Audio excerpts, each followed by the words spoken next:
হ্যাঁ মহারাজ, শোনা যাচ্ছে। শোনা যাচ্ছে তো? ঠিক আছে, ঠিক আছে। শুরু করছি। শুনুন, একসাথে আপনারা বই খুলুন, ধ্যান শ্লোক হবে একসাথে। ওম পার্থায় প্রতিবোধিতা। আপনার শুধু নিজে নিজের বলুন। আমার গলা আমি শুনতে পাচ্ছি শম্পা? হ্যাঁ, এবার ঠিক আছে। ওম পার্থায় প্রতিবোধিতাম ভগবতাম নারায়ণেন স্বয়ং व्यासेन ग्रथितां पुराणमुनिनां मध्ये महाभारतम् अद्वैतामृतवर्षिणीं भगवतीम् अष्टादशाध्यायिनीम् अम्ब त्वामनुसन्दधामि भगवद्गीते भवद्वेषिणीम् वसुदेवसुतं देवं कंसचाणूरमर्दनम् देवकी परमानन्दं कृष्णं वन्दे जगद्गुरुम् मूकं करोति वाचालम् पंगुं लंघयते गिरिं यत्कृपातमहं वन्दे परमानन्दमाधवम्।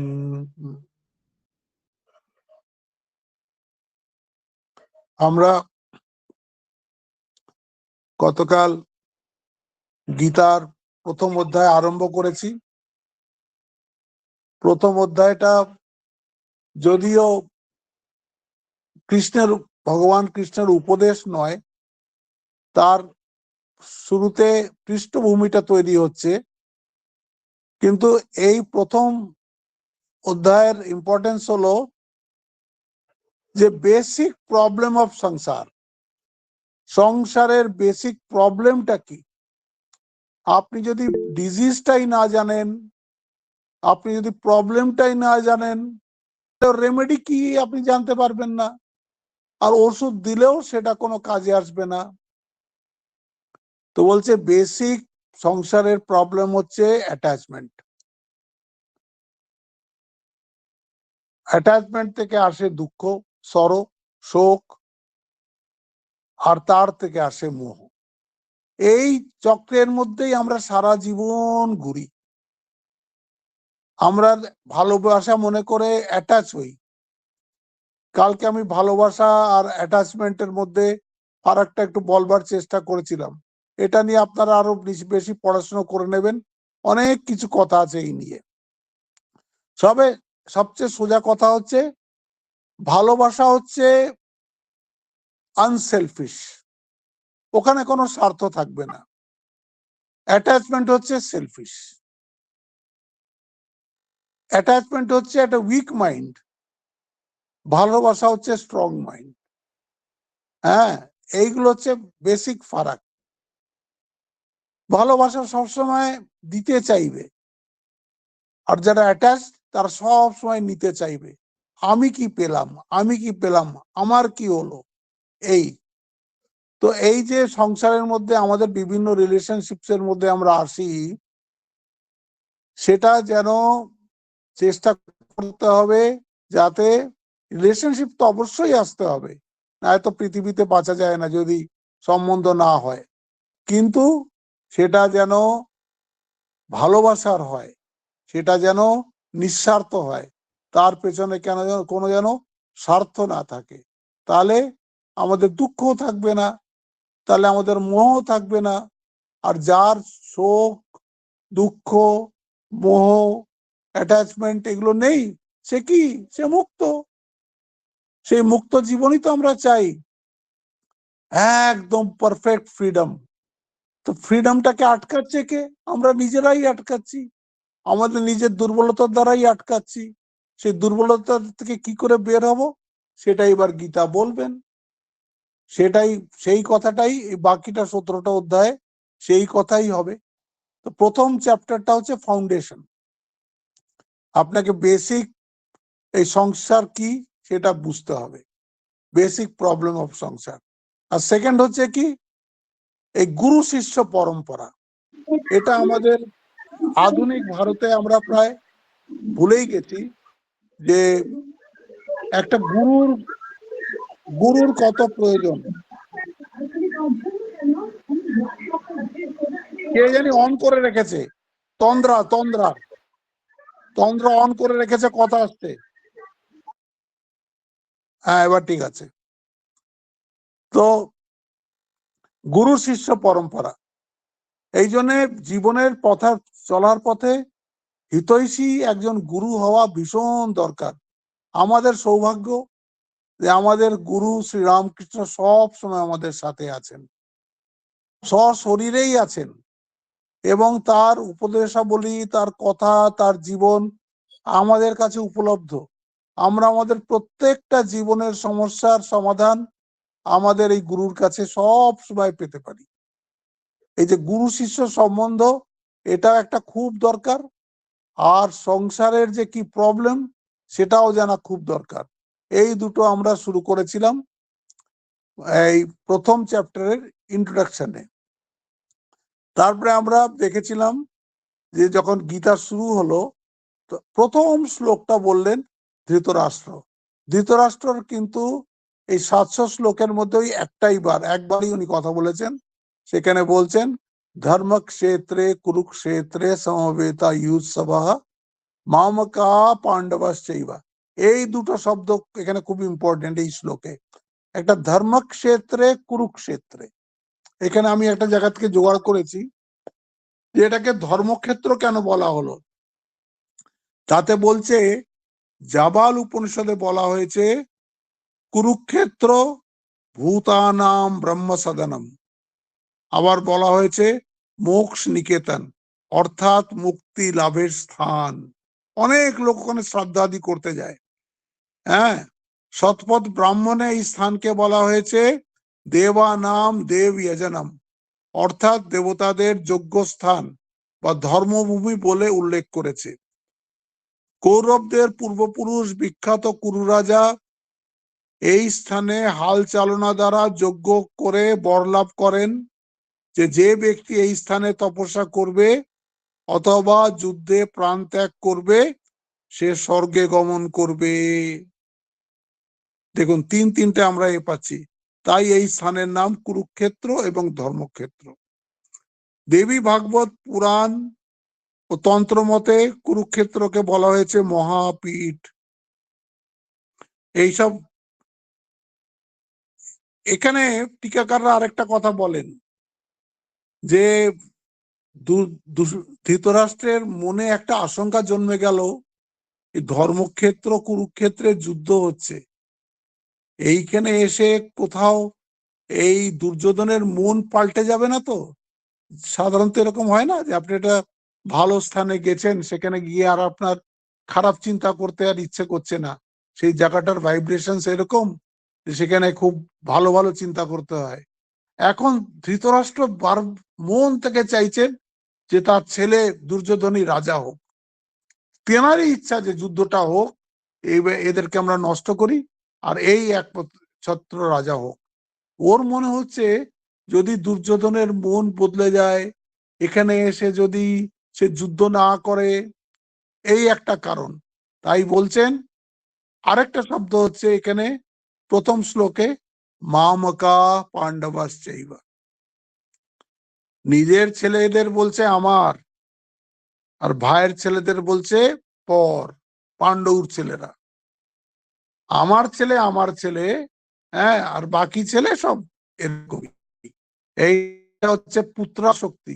আমার তো অনেক সময় মনে হয় যে এই যে ধৃতরাষ্ট্রকে যে অন্ধ দেখিয়েছে, যার এত পুত্রাশক্তি হবে, যার এত মোহ পুত্রের প্রতি, পুত্রকে রাজা করার জন্য সে সমস্ত মোরাল গুলোকে জলাঞ্জলি দিচ্ছে, সে তো অন্ধই হবে, তার বিবেক বলে তো কিছু নেই।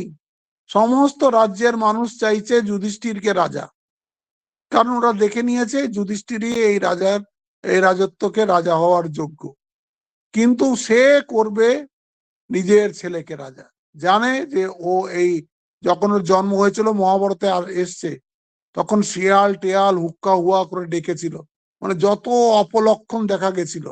গান্ধারী তখন এই ধৃতরাষ্ট্রকে বলেছিলেন যে এই পুত্রকে আপনি এক্ষুনি ত্যাগ করুন, এ কিন্তু কুরুবংশ নাশ করে দেবে। সমস্ত খারাপ সংকেত দেখা যাচ্ছে জন্মের পর থেকে, কিন্তু ধৃতরাষ্ট্র শোনেননি। আর এই কিন্তু পুরো কুরুবংশটাকে শেষ করে দিয়ে গেল এই একটা লোক। আর তার পেছনে এই ধৃতরাষ্ট্রের আশীর্বাদ, সে তার মাথায় হাত দিয়ে রেখেছে। তো সে বলছে যে আরে সঞ্জয় বলতো, যে এই যে ধর্মক্ষেত্র কুরুক্ষেত্র, এই ধর্মক্ষেত্র কুরুক্ষেত্র মানে বলার মানেই হচ্ছে, ওর আশঙ্কা হচ্ছে যে দুর্যোধন যদি মন বদলে যায় তাহলে তো যুদ্ধ করবে না। বলছে মামাকা পাণ্ডবাস চাইবা কিম আকুর্বাতা, মানে কি করেছিল।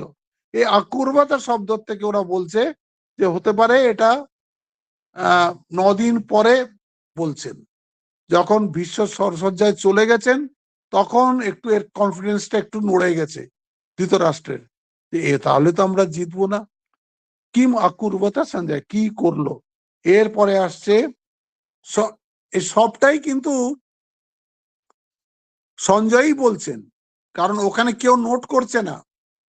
এই যখন যুদ্ধ শুরু হবে তখন ব্যাস ভগবান এই ধৃতরাষ্ট্রকে দৃষ্টিদান করতে চেয়েছিলেন, আমি তোমাকে দিব্য দৃষ্টি দিয়ে দিচ্ছি, তুমি এই যুদ্ধ দেখতে পাবে। তো বলছে না না, সারা জীবন আমি যখন কিছু দেখিনি, আমার পুত্রদের আমি মুখও দেখিনি, ওদের মৃত্যু আমি দেখতে পারবো না। সেও ভয় পাচ্ছে, ও জানে তো কিছু তো মরবেই, বলে আমি আমার সন্তানদের মৃত্যু দেখতে পারবো না, আমাকে দিব্য দৃষ্টি দিতে হবে না। এই যে সঞ্জয় আছে, এ খুব তপস্বী ভালো লোক, এর আমার উপরে খুব ভালোবাসা, আমি একে খুব বিশ্বাস করি, আপনি একে দিব্য দৃষ্টি দিন। এ দূর থেকেই এইখানে আমার পাশে বসেই যা কিছু হচ্ছে, যা ওখানে লোকে নিজেদের মধ্যে কথা বলছে, কার মনের মধ্যে কি ধরনের চিন্তা আসছে, সব যেন জেনে আমাকে বলতে পারে। তখন সঞ্জয়কে দিব্য দৃষ্টি দেওয়া হলো। সঞ্জয় এগুলো সব বলে যাচ্ছেন। প্রথমে বললেন যে ধৃতরাষ্ট্র এই কথা বললেন, হ্যাঁ, ধর্মক্ষেত্রে কুরুক্ষেত্রে সমবেতা ইউৎসবা মামকা পাণ্ডবাশ্চৈব কিম কুর্বত সঞ্জয়। তারপরে কি হলো, তারপরে বলছে দুর্যোধন একেবারে সোজা দ্রোণের কাছে চলে গেলেন। দেখুন, কৌরবদের সেনাপতি হচ্ছেন ভীষ্ম, আর গেলেন কার কাছে উনি, দ্রোণের কাছে। কেন গেলেন? দ্রোণের কাছে যাওয়ার জন্য টিকাকাররা বলেন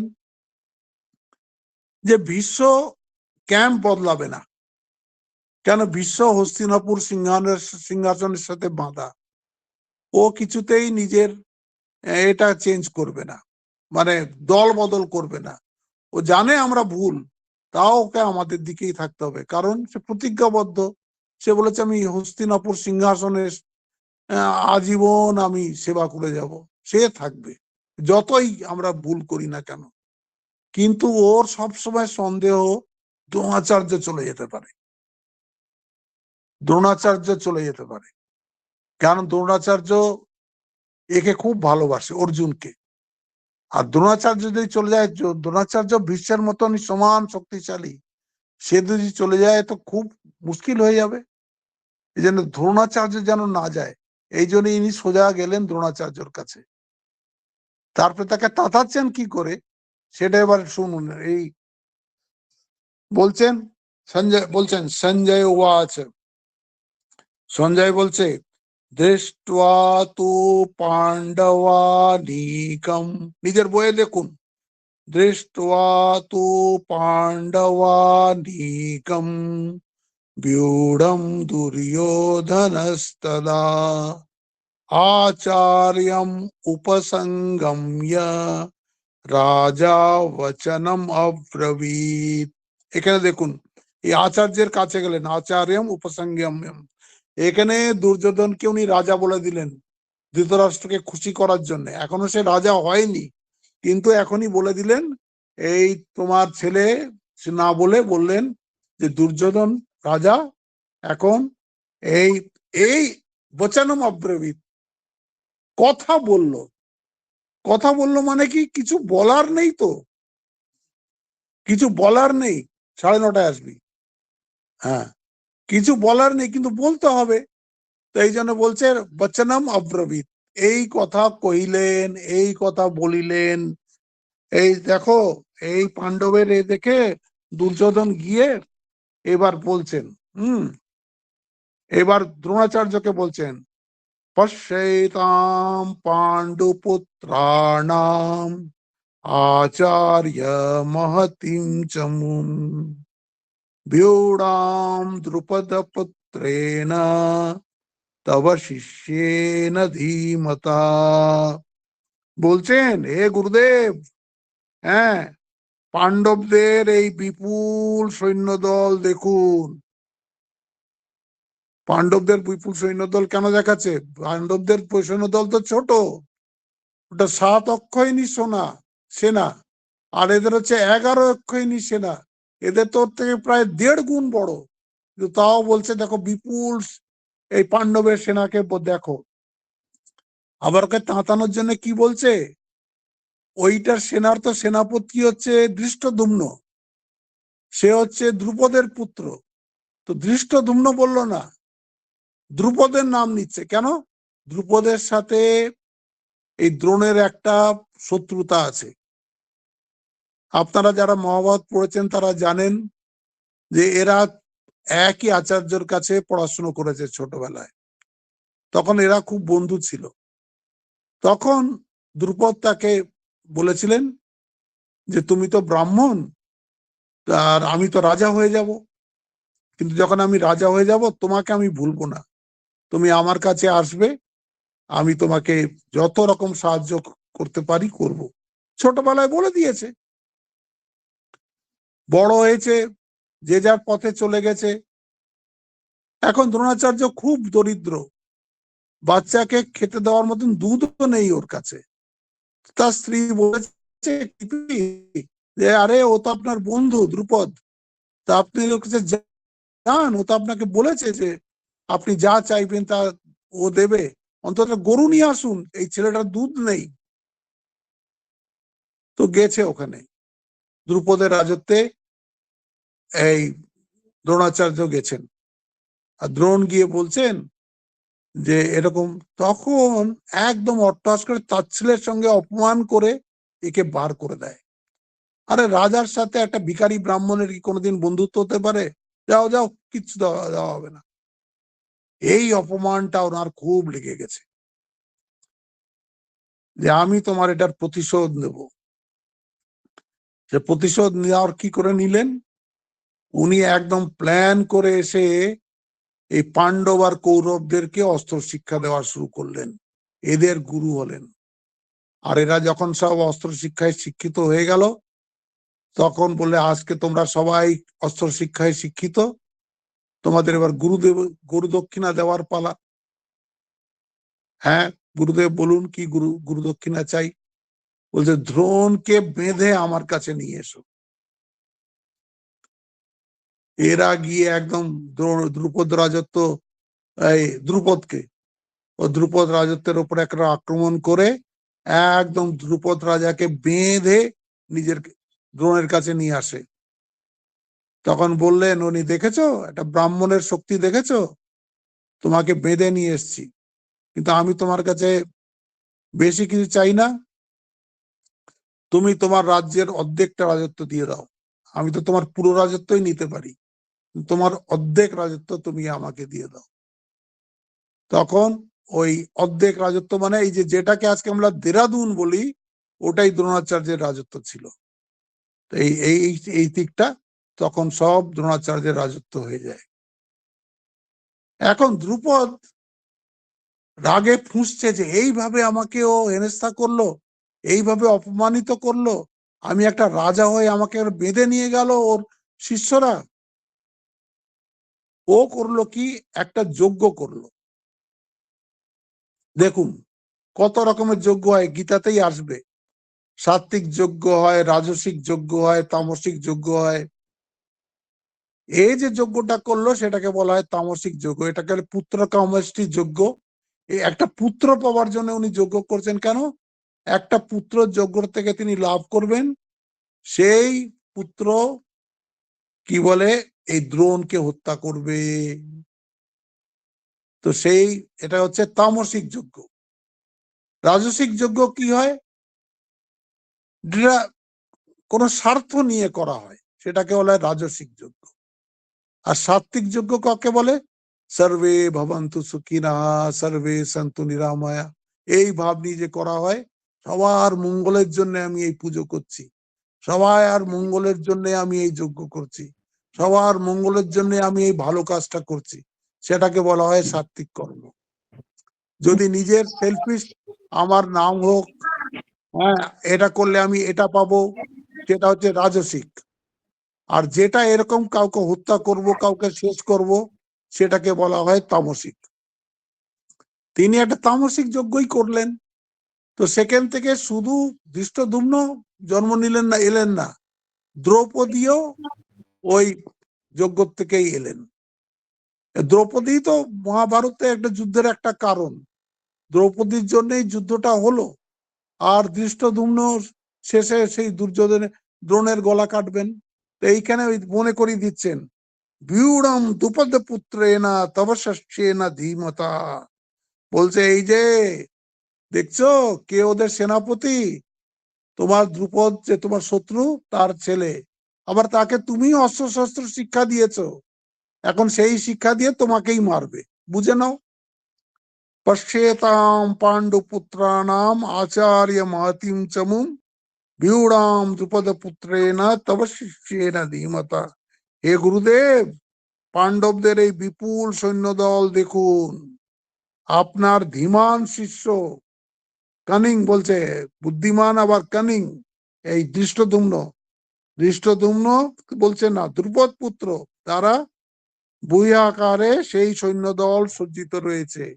মানে ওদিকের সেনাপতি হচ্ছে ধৃষ্টদ্যুম্ন। এই বললেন। এরপরে বলছেন, ওইবার যুদ্ধের বর্ণনা দিচ্ছেন, কিছু বলার নেই তো, বলছেন ওই দেখো ওদের দিকে কারা কারা আছে।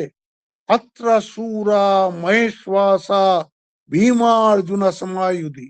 বলে ভীম আর অর্জুন তো ওখানে অতিরথী, তারা তো একেবারে মহাবীর, কিন্তু ওদের সমান অনেক বীর ওখানে রয়েছে।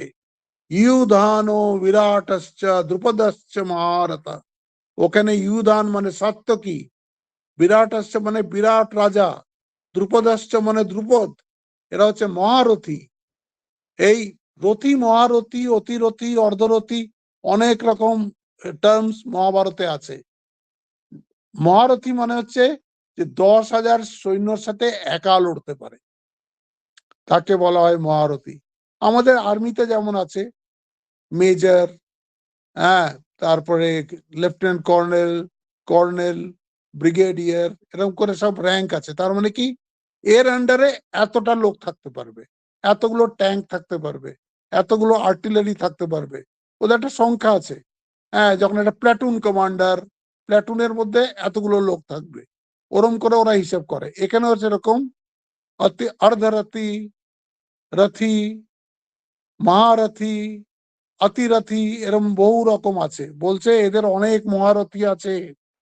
বলছে পাণ্ডবদের এই সেনা দলে ভীম ও অর্জুনের সমকক্ষ মহাধনুর্ধারী বহু বীর পুরুষ রয়েছেন। আমি 3টে শ্লোক একসাথে পড়ে দিচ্ছি, আপনারা বইয়ে দেখে নিন। অত্র শূরা মহেশ্বাসা ভীমার্জুন সমায়ুধি ইউধানো বিরাটশ্চ দ্রুপদশ্চ মহারথः। এটা প্রথম। ধৃষ্টকেতুশ্চেকিতান কাশীরাজশ্চ বীর্যবান পুরুজিত কুন্তি ভোজশ্চ শৈবশ্চ নরপুঙ্গবঃ युधामन्युश्च विक्रान्त उत्तमौजाश्च वीर्यवान् सौभद्रो द्रौपदायश्च सर्व एव महारथा। বলছে সাত্যকী, বিরাট, মহারথ দ্রুপদ রাজা, তারপর বলছেন ধৃষ্টকেতু, চেকিতান, বীর্যবান কাশীরাজ, কুন্তি ভোজ, পুরুজিত, নরশ্রেষ্ঠ শৈব, বিক্রমশালী যোধামন্যু, বীর্যবান উত্তমৌজা, সুভদ্রা পুত্র অভিমন্যু, দ্রৌপদীর পুত্রগণ, এরা সকলেই মহারথী, এরা কেউ কম নয়, এরা সব ওই দলে আছে, আমাদের সাথে যুদ্ধ করবে। যেরকম কোন দুই দলের খেলা হয় না, তখন স্ট্র্যাটেজি কি করে ঠিক হয়, ওদের প্লাস পয়েন্ট কোনগুলো, ওদের উইকনেস কোনগুলো, দুই দলকেই জানতে হয়, কোথায় আমরা অ্যাটাক করব, কোথায় আমরা কি করব, দুই দলকেই জানতে হয়। এই রকম এইখানেও, এখানে বলে দিচ্ছে দেখো এত সব ওদের আছে। তারপরে বলছেন এত শুনে দুর্যোধনের মনে হলো যে দ্রোণ হয়তো একটু ডিমোরালাইজ হয়ে যাবেন, তখন বলছেন अस्माकन्तु विशिष्टाये तन्निबोध द्विजोत्तम नायका मम सैन्यस्य संज्ञार्थं तान् ब्रवीमिते। হে বিপ্রশ্রেষ্ঠ, আমাদের পক্ষেও যারা মহান যোদ্ধা ও সেনাপতি আছেন তাদের সম্বন্ধে শুনুন, আপনার অবগতির জন্য তাদের নাম বলছি। এখন দ্রোণ কি এগুলো জানে না?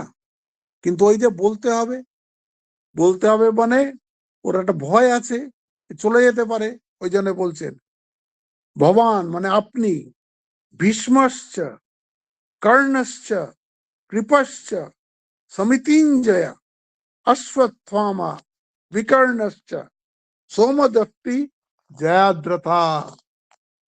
আমাদের পক্ষে স্বয়ং আপনি, ভীষ্ম, কর্ণ, কৃপাচার্য, অশ্বত্থামা, বিকর্ণ, ভূরিশ্রবা ও জয়দ্রথ, এরা সব আছেন। সব বড় বড় দেবতা, এদের সব আলাদা আলাদা গল্প আছে, কিন্তু এখানে আর আমি বলছি না, কারণ আমরা তো বেদান্ত পড়তে নেমেছি, মহাভারতের এসব অংশ মহাভারতে পড়ে নেবেন। তারপরে বলছেন এইখানে একটা কথা খুব ভালো আছে, এই এই কথা 9 নম্বরে এই কথাটা মনে রাখবেন, अन्ये च बहवः शूरा मदर्थे त्यक्त जीविता नाना शस्त्र प्रहरणा सर्वे युद्ध विशारदा। বলছে আমার জন্য জীবন ত্যাগে প্রস্তুত। এই দেখুন এর অহংকার, বলছে এটা দুর্যোধনের, আমার জন্য এরা মূর্তি এসে গেছে সবাই। হ্যাঁ, এই দেখুন যুদ্ধটা তো ছিল একটাই পরিবারের মধ্যে, দুই ভাইয়ের সন্তানদের মধ্যে, তাদের মধ্যে মনোমালিন্য, তার মধ্যে একজন রাজত্ব নিয়ে ঝগড়া, যাই হোক সারা ভারত এখানে এসে গেছে, কেউ এই দলে কেউ ওই দলে। যেরকম ওয়ার্ল্ড ওয়ার শুরু হয়, দুটো ওয়ার্ল্ড ওয়ার গেছে, first world war, second war, দুটো দেশের মধ্যে শুরু হয়েছে, তাও একটা ছোট কোনো ঘটনা নিয়ে, কিন্তু দুটো ব্লক হয়ে গেল, এই দেশ সব এর পেছনে এসে গেল, এই দেশ সব এর পেছনে এসে গেল, পুরো পৃথিবী জুড়ে সেই যুদ্ধ শুরু হয়ে গেল। দুটো ওয়ার্ল্ড ওয়ারেরই গল্প এই। একবার যুদ্ধ যদি এরকম শুরু হয় তাহলে সব এরকম নষ্ট হয়ে যাবে। তো এখানে বলছেন দেখুন, আমার জন্য জীবন ত্যাগে প্রস্তুত আরো অনেক বীর পুরুষ আছেন, তারা সকলেই নানা অস্ত্রধারী যুদ্ধ বিশারদ। হ্যাঁ, এইটা বললেন। এই বার আরেকটা শ্লোক আছে, এটাও খুব ইম্পর্টেন্ট। দশম শ্লোকটা, অপর্যাপ্তম তদস্মাকম বলম ভীষ্মাভিরক্ষিতম পর্যাপ্তম ত্বিদম এতেষাম বলম ভীমাভিরক্ষিতম। বলছেন যে ভীষ্ম দ্বারা যে সৈন্যকে যে সৈন্যটার পরিচালনা ভীষ্ম করছেন সেটা অপর্যাপ্ত, মানে কম। মজাটা দেখুন, তার 11 ব্যাটালিয়ন সৈন্য, আর ভীম তো করছে 7 ব্যাটালিয়ন সৈন্য, কিন্তু সে বলছে কি আমাদেরটা অপর্যাপ্ত আর ভীমেরটা পর্যাপ্ত। কেন বলছে? এই তার মনে ভয় ঢুকে গেছে যে আমি তো ধর্মের সাথে নেই, আমি তো এটা ভুল যুদ্ধ করছি, এই সময় তো এটা ন্যায় যুদ্ধ নয়, আমি তো অধর্মের তরফে আছি। এই যেন বুকের মধ্যে ভয় শুরু হয়ে গেছে। আর তাই জন্য এত বড় সৈন্য হওয়ার সত্ত্বেও সে বলছে আমরা অপর্যাপ্ত, আমরা কম। ভীমদেরটা বলছে পর্যাপ্ত। এই জন্য বলে যত বেশি আপনি এই সম্পত্তি জোগাড় করে নিন, কিন্তু যদি তার পেছনে ধর্মের সাপোর্ট না থাকে, আপনি যদি রাইটিয়াস পথে না চলেন, আপনি যদি ন্যায্য পথে না চলেন, তাহলে আপনার মনের মধ্যে ভীতি থাকবেই থাকবে। বাইরের থেকে আপনি যতই দেখান, কিন্তু মনের মধ্যে আপনার সব সময় ভয় থাকবে যে আমি ভুল পথে এসছি বা ভুল পথে এই তাই জন্য তার সিকিউরিটি থাকবে না। এই তো যখন যুদ্ধ শুরু হবে তখন আপনি জানেন কৃষ্ণও গেলেন, কৃষ্ণের কাছে অর্জুনও গেলেন, কৃষ্ণের কাছে দুর্যোধনও গেলেন। দুর্যোধন চাইলেন তার সৈন্য, আর কৃষ্ণ চাইলেন, বলছেন আমি যাব, একদিকে আমি থাকবো কিন্তু আমি কোনো অস্ত্র ধরবো না, আর একদিকে আমার নারায়ণী সৈন্য থাকবে, তোমাদের কে কোনটা চাই সেটা নিয়ে নাও। বলে যেহেতু আমি অর্জুনকে প্রথমে দেখতে পেয়েছি ঘুম থেকে উঠে, এই জন্য অর্জুন চাইবে প্রথমে। অর্জুন বলছে আপনি আমার তরফে এসে যান, আমরা চাই না যে আপনি যুদ্ধ করুন, আপনি শুধু আমাদের তরফে থাকুন। দুর্যোধন তো মনে মনে খুব খুশি, হ্যাঁ, যে এটাও কি বোকার মতন চাইলো, এত বড় সৈন্য না আছে, একা যুদ্ধ করবে না এমন একটা কৃষ্ণকে চাইলো। কিন্তু এরা তো জানে যে আমাদের সাথে যদি ভগবান থাকেন আমাদের কোনো ভয় নেই। তারা তো জানে ভগবান, তাদের কাছে কৃষ্ণের আলাদা, অন্য দৃষ্টিতে কৃষ্ণকে দেখে, তাকে প্রতি পদে আমাদেরকে উনি রক্ষা করছেন। তো উনি তো সৈন্য নিয়ে চলে গেছেন, এত সৈন্য থেকেও সে বলছে আমাদের সৈন্য অপর্যাপ্ত, আমরা তো কি বলে, আর ভীমের সৈন্য পর্যাপ্ত। হ্যাঁ, অপর্যাপ্তম তদস্মাকম বলম ভীষ্মাভিরক্ষিতম পর্যান্তম ত্বিদম এতেষাম বলম ভীমাভিরক্ষিতম। আর বলছে ভীম যে এটার করছে, পরিচালিত করছে যে সৈন্যটা, সেইটা পর্যাপ্ত, that is sufficient, our is insufficient. এখানে বলে দিলেন এইটা। তারপরে বলছেন अयनेषु च सर्वेषु यथा भागम अवस्थिता भीष्मे विवरक्षन्तु भवन्तु सर्व एवहि। এইখানে সব বলছেন যে আপনারা সবাই যত সৈন্য সামন্ত আছেন, বীর আছেন, যে যেখানে দাঁড়িয়ে আছেন সেইখানে থেকে ভীষ্মকে রক্ষা করুন। ভীষ্ম হচ্ছেন আমাদের সেনাপতি, তার নেতৃত্বে এই যুদ্ধ হচ্ছে, এই ভীষ্মকে রক্ষা করতে হবে, সেনাপতিকে কোন রকম যেন কিছু না হয়। এখানে বলছেন দেখুন, দুর্যোধন দ্রোণাচার্যকে বলেছেন আপনারা সকলেই নিজ নিজ বিভাগ অনুসারে সমস্ত বৃহদারে অবস্থিত থেকে পিতামহ ভীষ্মকেই সকল দিক হইতে রক্ষা করতে থাকুন। ভীষ্ম তখন ভাবছে কি পাগলের মতন বলছে, আমাকে আবার রক্ষা করতে হয় নাকি? হ্যাঁ, আমি পরশুরামের শিষ্য, আমার সামনে কে আছে? কিন্তু ওই পাগলের মতন বকছে এখন এই দুর্যোধন।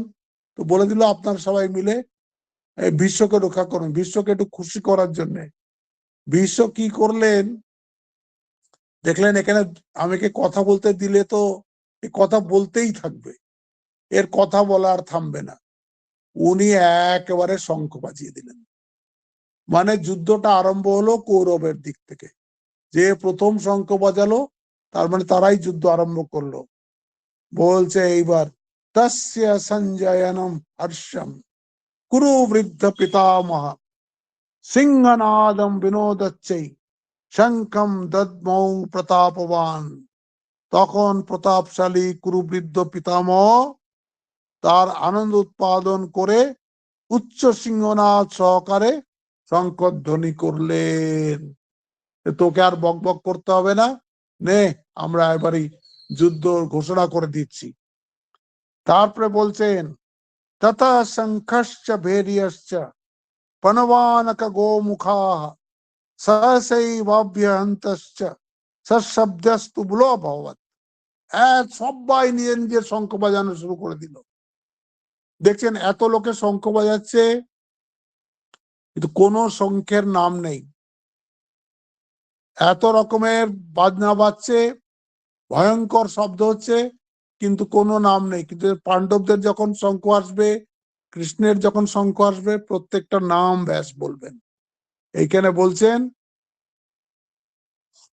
ভীষ্মের শঙ্খধ্বনির পর শঙ্খ, ভেরি, প্রণব, আনক, গোমুখ প্রভৃতি যুদ্ধে বাদ্যযন্ত্র সহসা একসাথে বেজে উঠল এবং সেই শব্দ তুমুল হয়ে উঠল।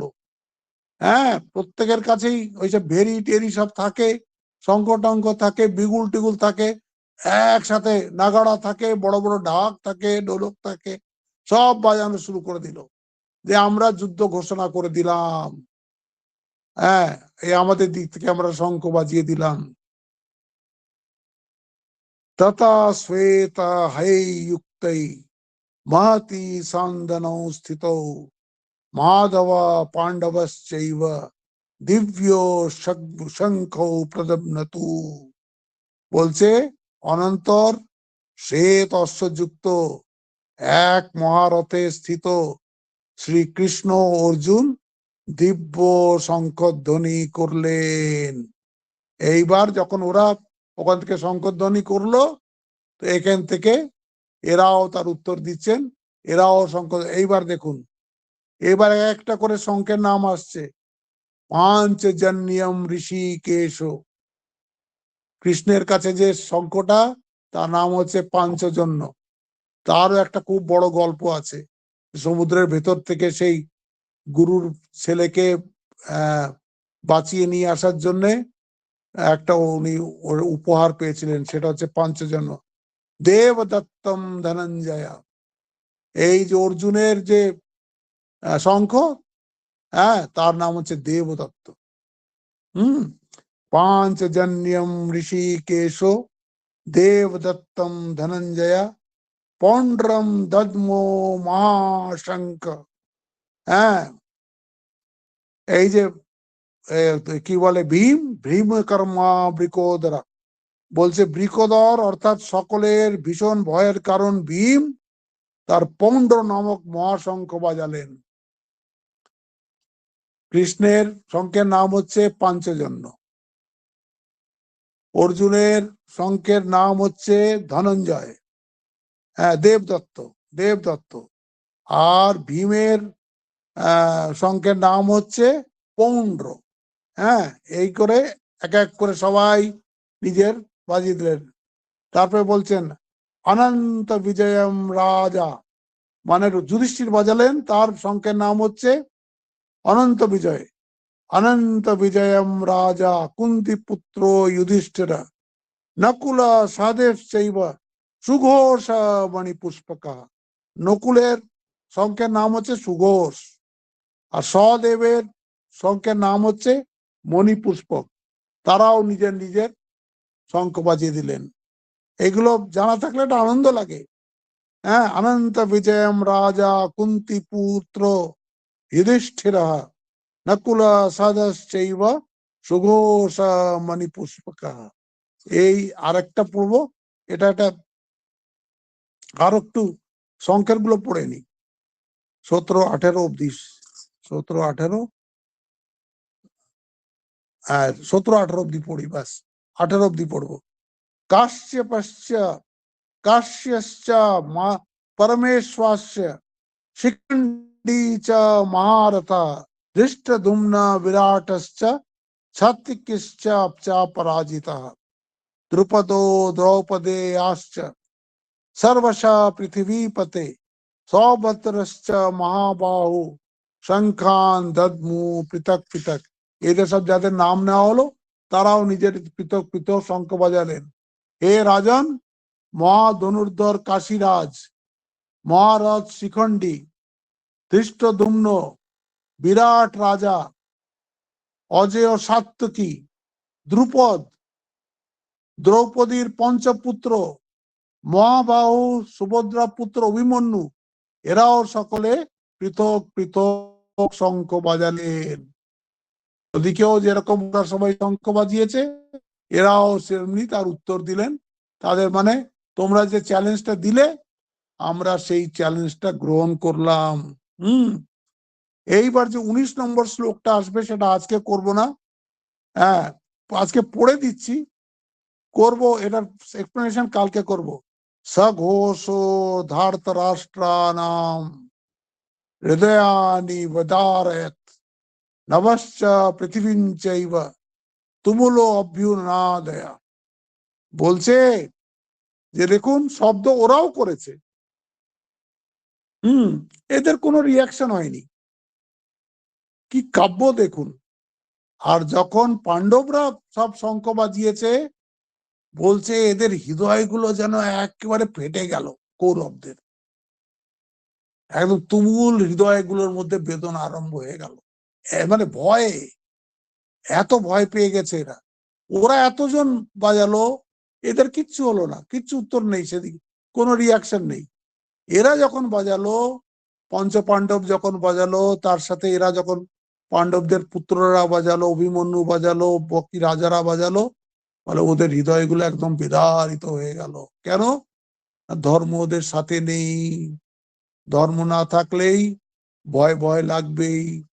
আপনি দেখেছেন না, এই যে টিকিট কাটতে, এই যে যখন ট্রেন থেকে বহু লোক নামে, ও টিটি ঠিক জানে যে কার কাছে টিকিট নেই, ওইটাকেই ধরবে, টিকিট দেখাও। ওরা জানে, চোর ঠিক জানে যে এর মধ্যে চোর কে, পুলিশ জানে যে এর মধ্যে চোর কে। অত লোকের মধ্যে ঠিক ওদের চলন বলনেই ওরা বুঝতে পারে। এইখানেও দেখুন, এরা জানে আমরা ধর্মের সাথে নাই, আমরা অধর্মের হয়ে যুদ্ধ করছি। এই জন্যে সবার হৃদয় বিদারিত হয়ে গেল। এই অবধি আজকে থাকলো। কালকে আমরা 19 নম্বর শ্লোক থেকে শুরু, কালকে তো নয়, পরের সোমবার আমরা 19 নম্বর শ্লোক থেকে শুরু করব। কালকে এখানে আশ্রমে বহরমপুরে রামকৃষ্ণ লীলা প্রসঙ্গের ক্লাস হবে। আজ এখানেই থাকছে। এবার আমরা পরের সোমবার প্রথম অধ্যায়ের 19 নম্বর শ্লোক থেকে শেষ করে আমরা চেষ্টা করব যে এই দুদিনে এটা শেষ করে, যাতে একদম যেখান থেকে কৃষ্ণের শুরু হয়েছে, উপদেশ শুরু হয়েছে, সেইখানে যেন তার পরের সপ্তাহে চলে যেতে পারি। হ্যাঁ, আজকে এখানেই শেষ করছি। ওম শান্তি শান্তি শান্তি। হরি ওম তৎসৎ। শ্রীরাম কৃষ্ণার্পণমস্তু। সবাইকে নমস্কার। প্রণাম মহারাজ। প্রণাম মহারাজ। প্রণাম মহারাজ। প্রণাম মহারাজ।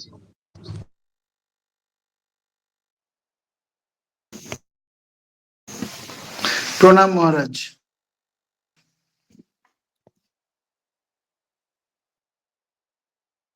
প্রণাম মহারাজ।